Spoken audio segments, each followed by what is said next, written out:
दोबारा स्वागत है बच्चों आप लोगों का अमेजन कोच चैनल पे। आइए आज हम अभी तो हमारा वही सीरीज चल रहा है, कॉम्प्लेक्स नंबर वाला सीरीज चल रहा है। आज हम आप लोगों को मॉडुलस समझाते हैं। देखो मॉडुलस ऑफ कॉम्प्लेक्स नंबर हर बच्चे को निकालने आता है, हर बच्चे को निकालने आता है। अगर किसी बच्चे से ये बोला जाए कि बेटा z इज इक्वल टू अगर 3 + 4 आयोटा है, मॉडुलस z क्या होगा, फट से कोई भी निकाल देगा। क्या करेगा वो, अंडर रूट में पहले रियल का स्क्वायर कर देगा, फिर इमेजिनरी का स्क्वायर कर देगा। अब अचानक इसी वीडियो में बैठ के देखोगे थोड़ा समझ में आ जाएगा रियल क्या है इमेजिनरी क्या है। इससे पहले देखो रियल इमेजिनरी बता रखा है, रियल का स्क्वायर प्लस इमेजिनरी का स्क्वायर। रियल का स्क्वायर करोगे 3 का स्क्वायर 9, इमेजिनरी का स्क्वायर 16, ये कितना आ गया 5, मॉडुलस निकल गया। नहीं बेटा माइनस कहां से होगा, a square plus b square होता है। अच्छा ये बच्चे तो रट जाते हैं कि a square plus b square होता है, क्यों होता है ये सीखोगे जब मॉडुलस के बारे में जानोगे। अच्छा रूट लगाने के बाद हम प्लस माइनस का साइन लगाते हैं, लेकिन यहाँ माइनस नहीं लगाएंगे। क्यों नहीं लगाएंगे, क्योंकि ये सारी बातें तुम लोगों को सीखनी है। जानते हो पहले से तो जरूर बता दोगे, लेकिन पहले सीखो ऐसा क्यों होता है। जो बच्चे मतलब खाली क्वेश्चन करते हैं ना, एनसीईआरटी के क्वेश्चन रट गए, 4 बार 5 बार करके रट गए, या कुंजी वंजी देख के रट गए, उनको ये सब चीजें पता ही नहीं होता कि होता क्या है और निकाल क्या है। यहां ध्यान दो,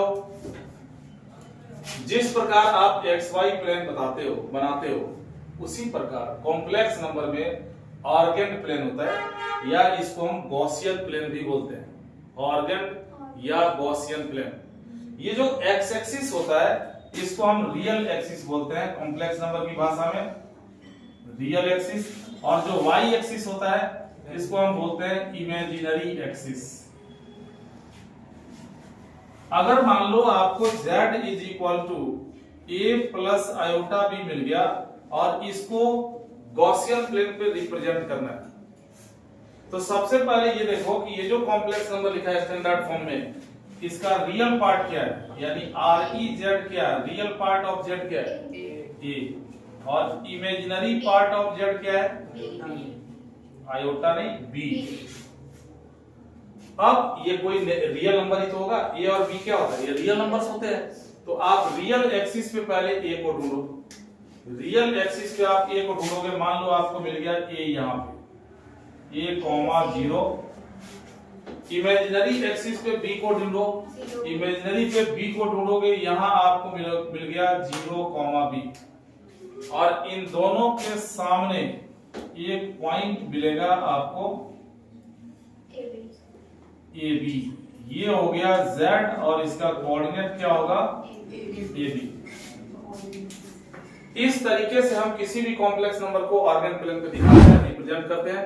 जैसे कोऑर्डिनेट ज्योमेट्री में आप कोऑर्डिनेट्स को रिप्रेजेंट करते थे, ठीक वैसे ही ऑर्गेन प्लेन में कॉम्प्लेक्स नंबर को रिप्रेजेंट किया जाता है। अब ये मॉडुलस क्या होता है, मॉडुलस के बारे में सुनो।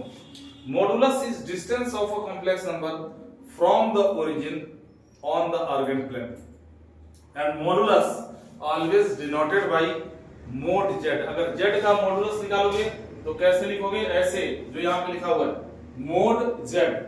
किसी भी कॉम्प्लेक्स नंबर का, जैसे z को हमने यहाँ पे दिखा दिया, इस z का ये ओरिजिन हो गया, इस z का ओरिजिन से जो परपेंडिकुलर डिस्टेंस होगा, ये जो डिस्टेंस z का ओरिजिन से जो डिस्टेंस होगा उसी को हम क्या बोलते हैं, मॉडुलस बोलते हैं। Modulus is distance of a complex number from origin on the Argand plane and it's denoted by mod z। अब एक बात बताओ, अगर यहां से आगे दूरी निकालनी है तुम कई तरीके से निकाल सकते हो। तुम डिस्टेंस फार्मूला लगाओगे तो भी निकल जाएगा। और AB का मतलब क्या होता है, AB पॉइंट का मतलब क्या होता है, ये दूरी, ये डिस्टेंस A हो गया और ये जो डिस्टेंस होगा ये B हो गया। अगर डिस्टेंस फार्मूला नहीं लगाते हो, पाइथागोरस लगा दो तो भी निकल जाएगा। तो खुद ही सोचो कि इस mod z की वैल्यू क्या होगी। अगर पाइथागोरस लगाओगे, हाइपोटेन्यूज कैसे निकालते हैं, अंडर रूट बेस का स्क्वायर प्लस परपेंडिकुलर का स्क्वायर। अंडर रूट में क्या आ जाएगा, a square plus b square. और अगर तुम डिस्टेंस फार्मूला लगाते हो तो भी अंडर रूट x2 - x1 का स्क्वायर। ओरिजिन का मतलब ये पॉइंट क्या है, ये पॉइंट है 0 0। x2 माइनस x1 का स्क्वायर तो a स्क्वायर आ जाएगा, प्लस y2 माइनस y1 का स्क्वायर तो b स्क्वायर आ जाएगा। दोनों ही तरीके से मॉडुलस क्या निकला, a square plus b square. तब से हम इसको फार्मूले की तरह यूज करते हैं और आज तक यूज करते हैं। कोई भी कॉम्प्लेक्स नंबर आपको मिलता है, first of all change the complex number into standard form, determine, decide its real and imaginary part, and then put the real and imaginary part in this identity. Real square plus imaginary square, you can get the modulus of complex number for that question. और एक चीज और ध्यान रखना है, यहाँ पे हमने चर्चा किया था कि यहाँ पे हम प्लस माइनस नहीं लगाते। क्यों नहीं लगाते? क्योंकि ये डिस्टेंस है और डिस्टेंस कभी नेगेटिव नहीं होता है, डिस्टेंस हमेशा पॉजिटिव ही होता है। डिस्प्लेसमेंट होता तो वेक्टर क्वांटिटी है, वो नेगेटिव पॉजिटिव हो सकता है, डिस्टेंस हमेशा पॉजिटिव हो सकता है। यही कारण है कि रूट से निकलने के बाद भी हम प्लस ही लगाते हैं, माइनस नहीं लगाते हैं। अब आपने क्या सीखा कि किसी भी कॉम्प्लेक्स नंबर का अगर आपको मॉडुलस निकालना है तो first of all change the complex number into standard form, पहला स्टेप हो गया, and then determine its real and imaginary part. इसका रियल पार्ट क्या है, इमेजिनरी पार्ट क्या है, ये देख लो, and then use under root a square plus b square as the identity for getting modulus. इसको फॉर्मूले की तरह यूज कर लो, रियल का स्क्वायर प्लस इमेजिनरी का स्क्वायर। अब जैसे मान लो ये एक छोटा क्वेश्चन बनता है, यहाँ पे अगर क्वेश्चन आ गया कि if z is equal to 1 plus iota upon 2 minus iota plus 2 plus iota upon 1 minus iota, और फाइंड करना है मॉडुलस z। z का मॉडुलस निकालना है। 2 मिनट का समय दे रहा हूं, फटाफट इसको सॉल्व करके बताओ इसका मॉडुलस क्या है। 2 मिनट के बाद फिर हम इससे कैलकुलेशन सॉल्यूशन लेके आ रहे हैं कि तुम 150 बच्चों में कितने बच्चों का सही हुआ और कितनों का गलत।